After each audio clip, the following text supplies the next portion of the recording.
आइए दोस्तों, एक डरावनी कहानी सुनते हैं। भयानक लुक्का छिपी का खेल। यह कहानी 3 दोस्त दिलीप, नितिन और भीषण की है। वे सब श्रीनगर के एक छोटे गांव में पड़ोस में रहते थे। वे सब बचपन से ही एक साथ रहे और हमेशा एक साथ बड़े हुए। वे सब छुट्टियों में एक साथ पास के एक गांव में जाने का फैसला करते हैं। पास के एक गांव में पहुंचकर वे सब एक घर में रहने लगते हैं। दिन में गांव की यात्रा करते और रात में आग जलाकर एक साथ बैठकर अंताक्षरी का खेल खेलते।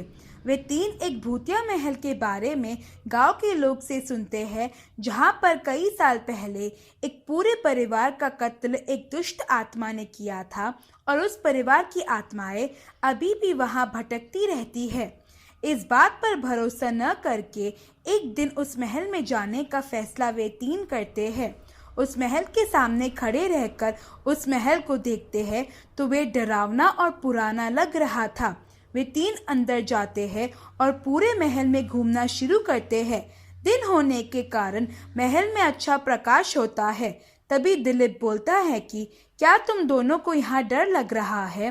वे दोनों उत्तर देते हैं कि ना, नहीं लग रहा हमें डर। तुम्हें लग रहा है क्या? दिलीप उन तीनों में से सबसे बहादुर था, इसीलिए उसे अभी तक डर नहीं लग रहा था। दिलीप बोलता है कि क्यों ना हम यहाँ लुक्का छिपी का खेल खेलें। तभी वे दोनों मना करते हैं। दिलीप उन्हें चिढ़ाता है और बोलता है कि तुम दोनों को डर लग रहा है, इसीलिए खेल नहीं खेलना चाहते। यह सुनकर बहादुर होने का ढोंग करके वे दोनों लुका छिपी का खेल खेलने के लिए तैयार हो जाते हैं। वे तीनों महल से बाहर आ जाते हैं और दिलीप कहता है कि तुम दोनों छुपो और मैं तुम्हें ढूंढूंगा। नितिन और भीषण महल के अंदर जाकर छुपते हैं और दिलीप 50 तक गिनती करता है। गिनती खत्म होने के बाद वे उन दोनों को ढूंढने के लिए घर के अंदर जाता है। वे महल में 3 माले थे और सभी मालों में 4 से 5 कमरे थे। दिलीप पहले नीचे के माले के कमरों में अपने दोस्तों को ढूंढता है, पर नितिन और भीषण वहां नहीं होते। फिर ऊपर के मालों में चला जाता है। दूसरे माले पर पहुंचकर एक कमरे के दरवाजे पर एक चिट्ठी को देखता है। वे चिट्ठी पढ़ता है जिसमें लिखा था कि अंदर मत आना। दिलीप बहादुर था, इसीलिए वे चिट्ठी के चेतावनी को नजरअंदाज करके कमरे में चला जाता है। कमरे में बहुत अंधेरा था क्योंकि वहां कोई खिड़की नहीं थी।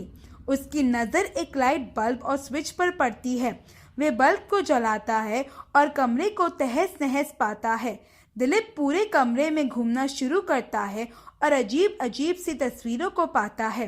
वे तस्वीरों में वे एक छोटे परिवार को देखता है और सोचता है कि जो गांव के लोग इस महल के बारे में मानते हैं सच है, और क्या सच में यहाँ उस परिवार की आत्मा रहती है और यह महल सच में भूतिया है।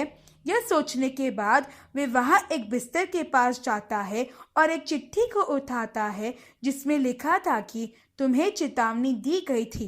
यह पढ़कर वे बहुत डर जाता है और तभी बिस्तर के नीचे से एक हाथ निकलता है और उसके पैर को पकड़ लेता है।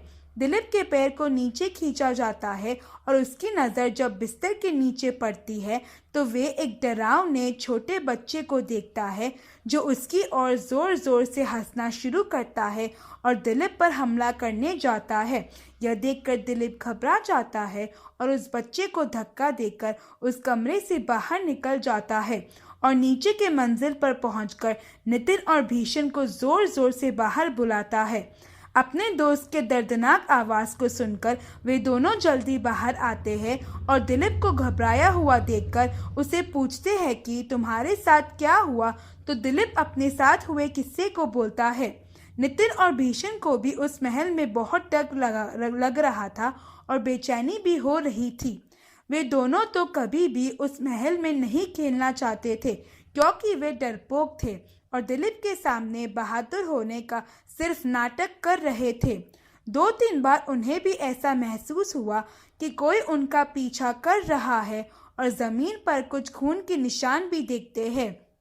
इस कारण वे तीनों उस महल से बाहर निकल जाते हैं और कभी वहां नहीं जाते। दूसरे ही दिन वे तीन उस गांव से निकलकर वापस अपने गांव में आ जाते हैं। अपने गांव में आकर जब दिलीप अपने एक दोस्त से उस घटना के बारे में बताता है तो उसका दोस्त कहता है कि तुमने उस महल के बारे में उन गांव वालों से सुना है, वह सच है और वह महल सच में भूतिया है। यह सुनकर उस गांव वालों की बात न मानने पर बहुत पछतावा होता है दिलीप को। उस घटना के बाद कभी भी उन तीनों ने उस गांव में वापस जाने का सोचा भी नहीं।